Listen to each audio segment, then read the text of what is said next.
Welcome back to Car Talks, where I talk to myself in the car on my way to work. There's not reception, so I'm just gonna post unedited videos of me rambling on to myself in the car. Today's is this idea of like patterns. I started thinking about like how we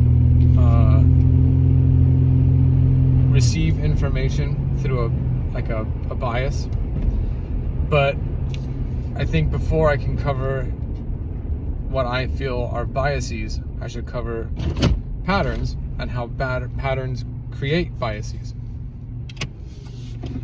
So every animal, pretty much on the face of the earth, creates patterns for survival. Whether it's smell of berries or sounds or using your senses, we create patterns that are beneficial for our survival. The more patterns we recognize, the better our survival becomes. But not only does our survival get better, but the more patterns we recognize, the more intelligent it seems we are, because we can recognize more patterns in more situations. Patterns don't have to always be just like statistical information. It can be like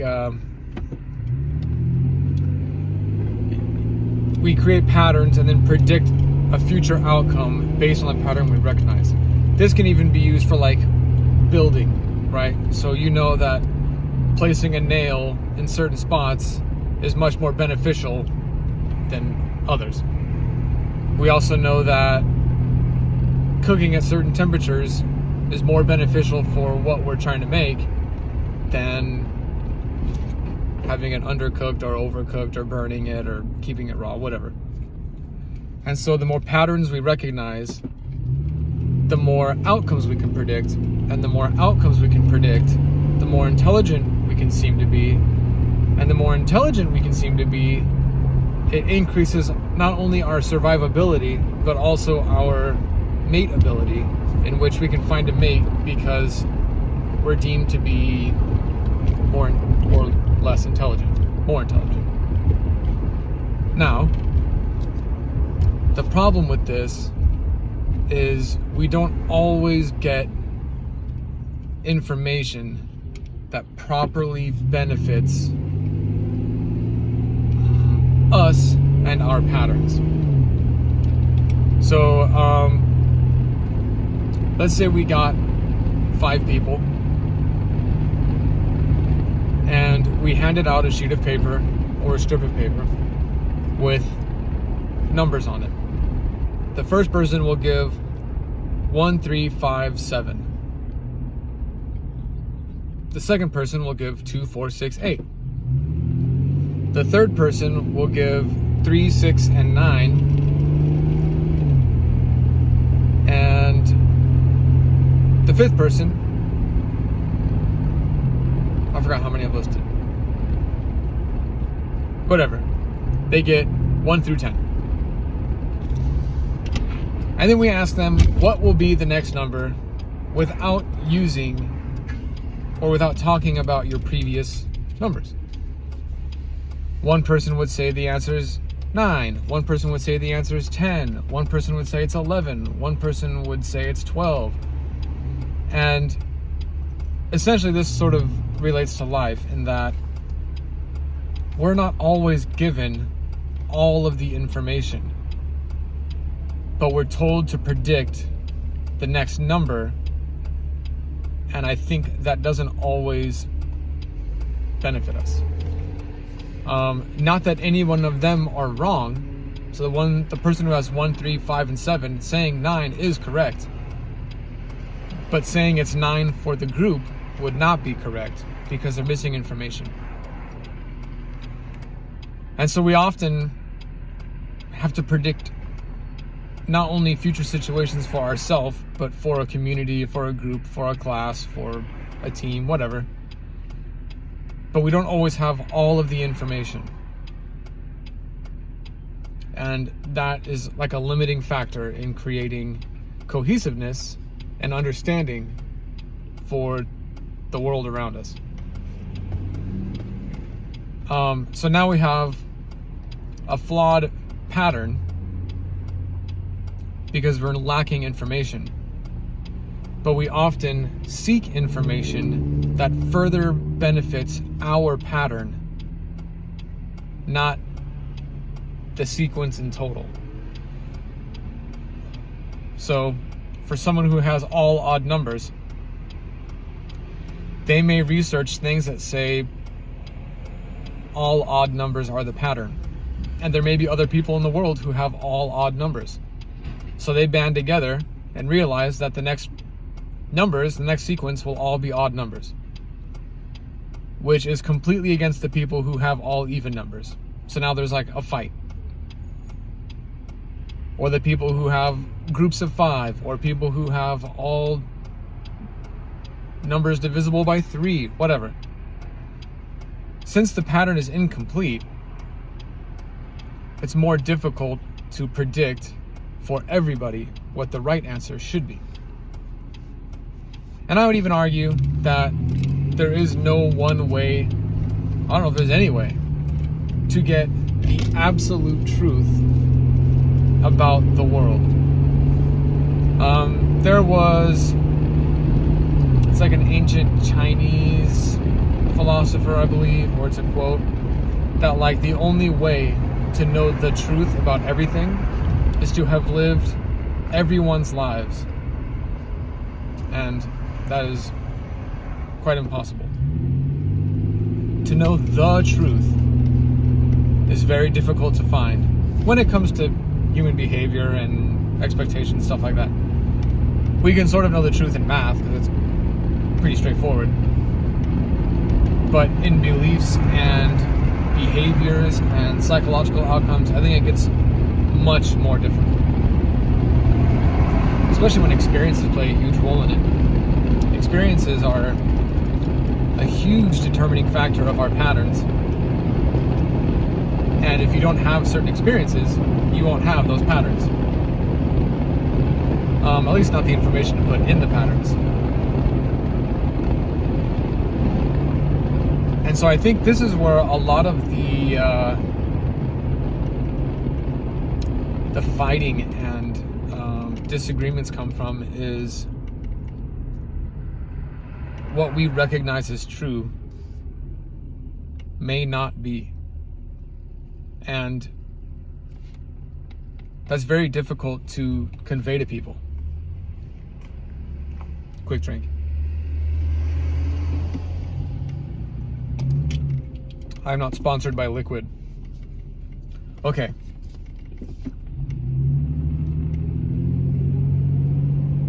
So my idea with this is the more you can say or think you have the pattern recognized, the higher up this chain of humanity you can get. The more intelligent you are, the higher up this chain you get.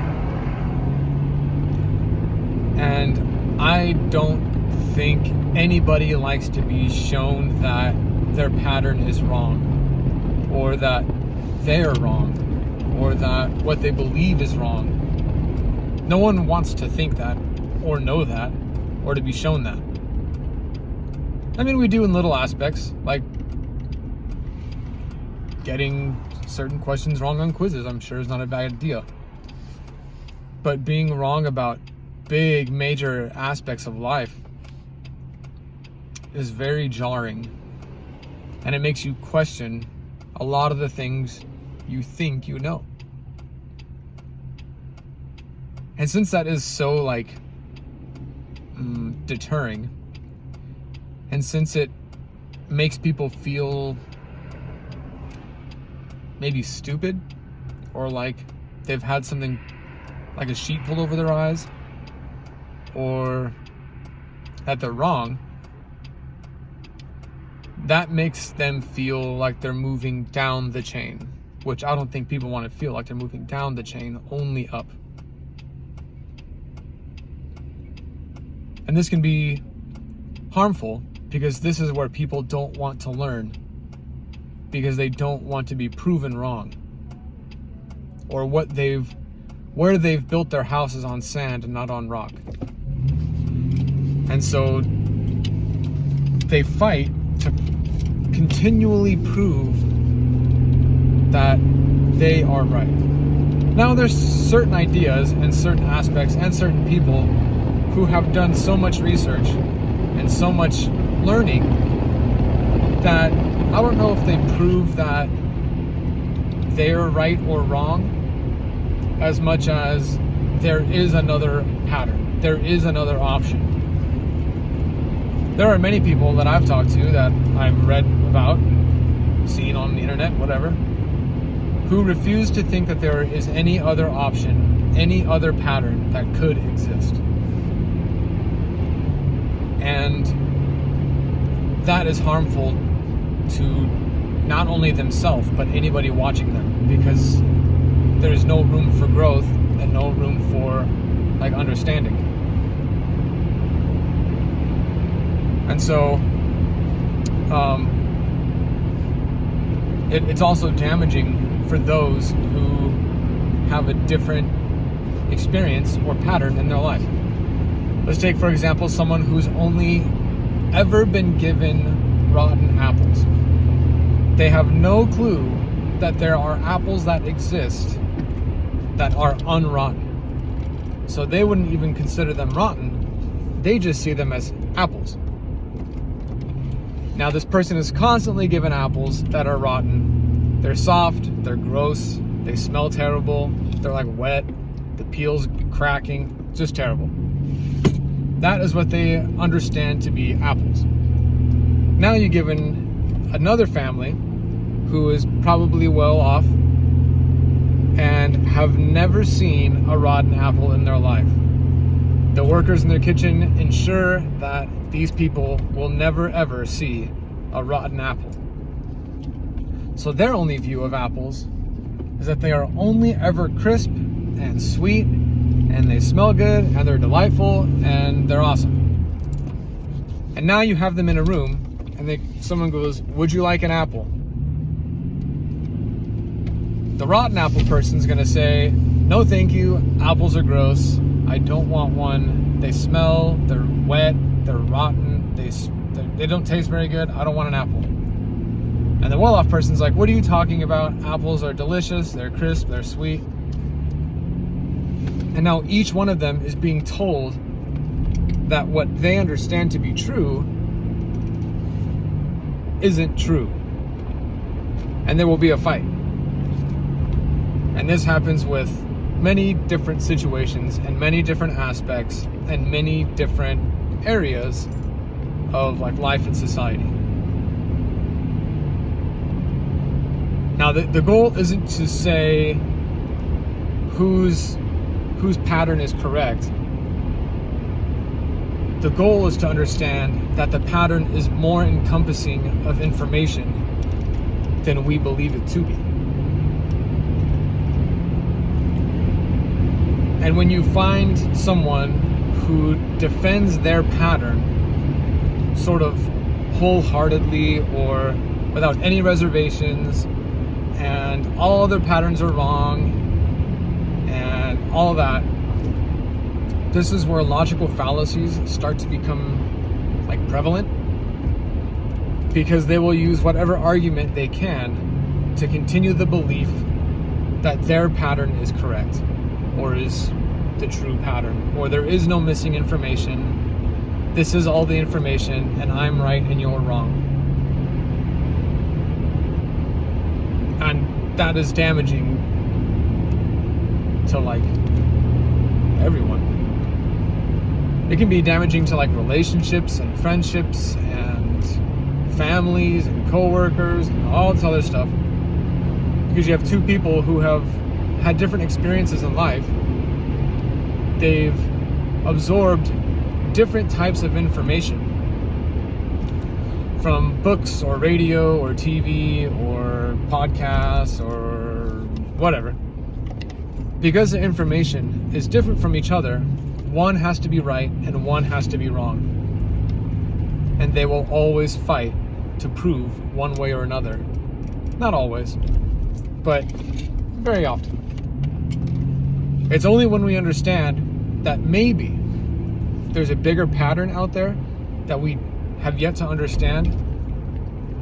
Once we realize that there's another pattern that could exist, where both of our experiences play into the pattern, and now we have a full and complete view of what's going on. Once that happens, then we can learn to grow and be compassionate and understand each other. It's all about patterns. It's all about patterns and experiences. And what comes difficult is people can have information on patterns that don't exactly include them. So let's say I have all even numbers and you have all odd numbers.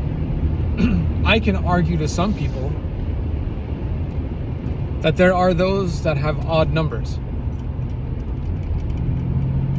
It may not pertain to me because I don't have any, but I'm aware that the odd number pattern exists. And even if it's to fellow even numbered people like me, I can tell them, hey, even patterns aren't right because I've met people who have odd patterns. Not odd patterns, not like your patterns are odd, but odd numbers, you get me. And I'm gonna pull over because this guy's hauling ass and I'm just gonna let him pass me. Problem solved. And so there's a pattern. People who drive way up on me makes me uncomfortable, so I'm just gonna pull over and let them pass. Anyway, people who think that you can't have any input because you don't share the pattern, not only is that a fallacy because the information does exist, but it doesn't help because you're only worsening the ability for others to understand and grow and to recognize that there's more to all of this than what like you have experienced.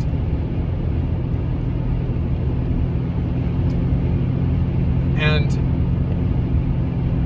this is why it's so damaging, and this is why a lot of companies make a lot of money in like furthering the pattern they want you to recognize. Is if they can more enforce the pattern they want you to see, then they can gain more money off those who think that their product is the answer to their pattern.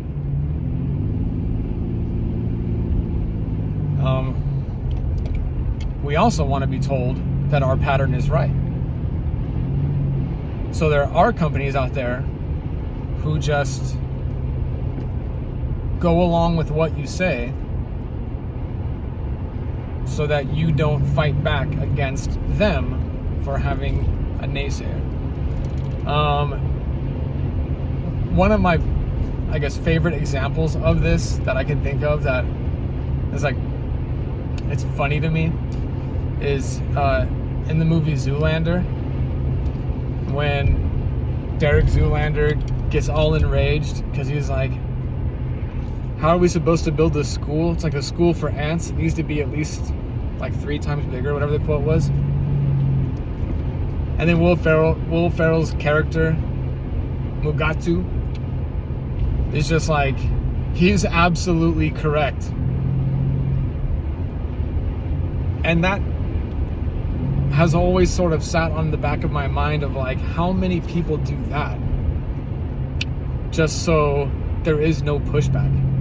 How many people know that what you said is kind of ridiculous, but agree to it and sort of reinforce it to seem friendly? And I don't think that is very beneficial either. I don't think reinforcing people's patterns, if you have full knowledge that the pattern that they're trying to reinforce isn't complete, or is sort of wrong, or is missing information, if you know that and you still reinforce the person's pattern without having any other input, I feel that's damaging, and I feel like that's malicious. I guess I just said the word feel, so there's no real basis behind that.